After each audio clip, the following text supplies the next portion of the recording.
Designers, welcome to another tutorial. Today I'm going to be showing us how to get these different designs of circle skirts. I remain IG Sparks Made. Now let's get started. First of all, I'm going to be doing a little recap on our circle skirt foundation. Now remember that we have the radius is equals to circumference over 2 pi r, where our radius is what we are going to be looking for.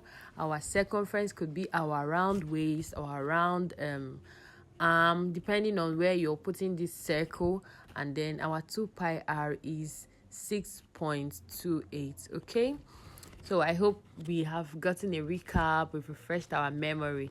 So now let's start. Now I'm going to be doing a quarter circle, which is a 1/4 circle skirt. I'm going to be doing a half circle skirt. I'm going to be doing a 3/4 circle skirt, and then a full circle skirt that we are all familiar with. So now let's start with our quarter circle skirt, which is the smallest circle. Now you know all these skirts that doesn't look so full, okay, like even most of these blouses that doesn't look more so full, like the Vicky James's blouse. So that should tell you that not all circles are a full circle. So now for this quarter circle, we're simply going to be using our waist times 4 divided by 6.28. So we're going to be working with the waist of 10 inches for all of the samples we'll be doing for this circle. So I'll go ahead and do my waist, which is 10 times 4, which is 40, divided by 6.28. okay, and then I have 6.36. okay. All right, so now when you get this, you'd note that this is the smallest circle skirt, the smallest circle skirt you would find. Okay, so like I was saying earlier on, that you can use it for a simple skirt. Maybe you don't have so much, or you don't like so much fullness, you can use it to create a different design on a blouse. Okay, and now the length of this skirt I'll be working with is 8 inches. All right, I'll be working with 8 inches. So I'll go ahead and just mark out my 6.36. Now the top part of my tape got burnt by my iron, so that is why I'm starting from exact 1 inch. So ignore that, but make sure that on your tape you're starting from 6.36. and now this 6.36 we got is our radius. Now note that your radius simply means the round part of where your circumference, like your circumference divided by 6.28, is going to be placed. So more like if it's your waist, this is going to be the circumference of your waist. Okay, the radius is going to be the start of your flay.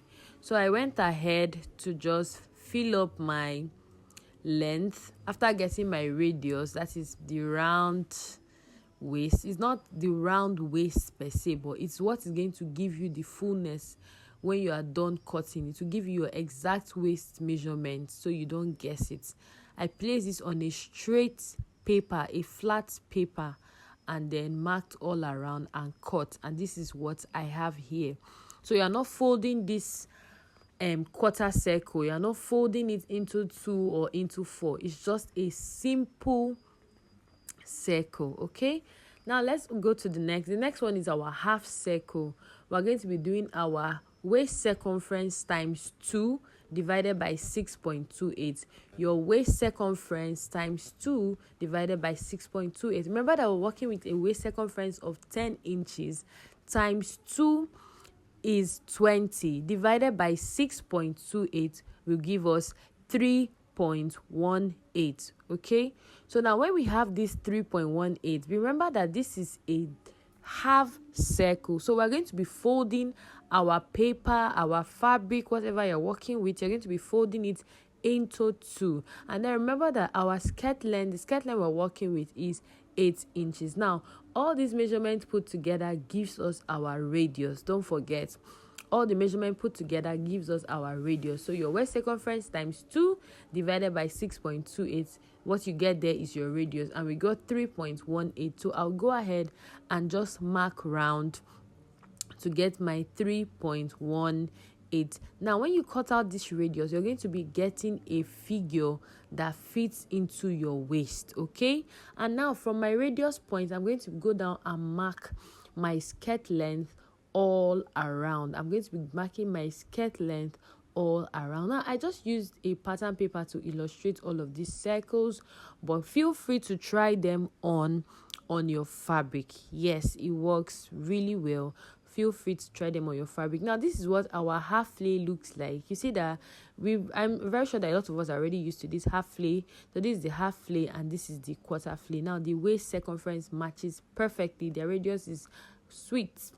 Okay, so this is what it looks like. The half flay is fuller and then the quarter flay is not so full, but well, either ways they'll work really, really lovely. I mean, it depends on the style you're working with, so you don't mix up a full circle with a half circle flay. That is why you need to learn all of these flays. So now on to the next one. We're going to be doing a quarter flay. Now remember that we're working with a waist circumference of 10 inches times 1.3. For our quarter flay, we're going to be doing times 1.3 divided by 6.28. Our waist times 1.3 divided by 6.28, and we're going to be having a radius of 2.07. Now what I noticed about our full flay and our 3/4 flay is that we end up having an excess of about 2 inches. That is an excess added to the round radius. So I feel like for the 3/4 flay and the full flay, I feel like maybe the excess is so that you have room, to make it full. I mean, when you're placing your flay, you will not place it just straight down. Your full flay, you place it in such a way that some parts will fold in to form those cones. So I feel like that extra 2 inches or 1.5 inch added to the radius gives you that room for that. So on this 3/4 flay, I'm going to be doing it on a flat surface first, so more like a pattern, because this 3/4 flay simply means that I'm going to be having 3 pieces of this pattern. Remember that our radius for this 3/4 flay is 2.07, so we're going to be getting this 2.07 into 3 places. And now another thing you should know is that when you're done transferring, I went ahead to place this sample on another paper to get the 3 parts that I'll be working with. Okay, when I'm done, I'll be taping all of these parts together. Okay, so we have a total of 3 parts for our 3/4 circle. Now what you should notice is that when you are done, your 3/4 circle should look like a C. Like the mouth of this 3/4 circle should look like a C shape. Okay, it will have something like a C shape. So now before we see the C shape, I'll go ahead and tape all the 3 parts that I am done cutting out. I'll go ahead and tape them together. Okay, you can see that C shape, right? Yeah, that's it.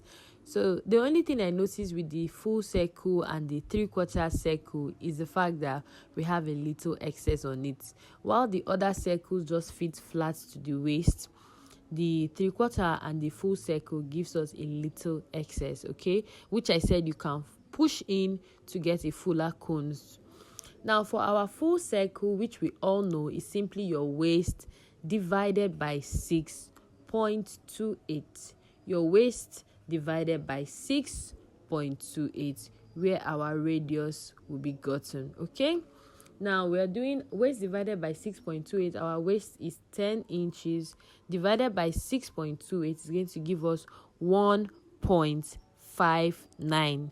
1.59. Now for our full circle, we are folding into 4. We are folding into 4 for our full circle. So I went ahead to fold into 4. Count with me. 1, 2, 3, 4. Okay, we are folding into 4. So note that on your fabric you will be folding into 4. Now this full circle usually requires a lot of fabric, so I feel like if you don't have so much fabric, you can do the 3/4 or you can do the half circle if you need something full. Okay, so I went ahead to mark the radius and then went ahead to mark my skirt length, and then I'll be cutting out. Wow, so I hope you learned a thing or two. I hope you will try out all of these circle skirts. I hope you no longer be confused with different circles and which to use for which. Maybe if you meet a design now, you can figure out which of the circles is used. Don't forget to subscribe to my channel, and thank you for sticking through. Bye.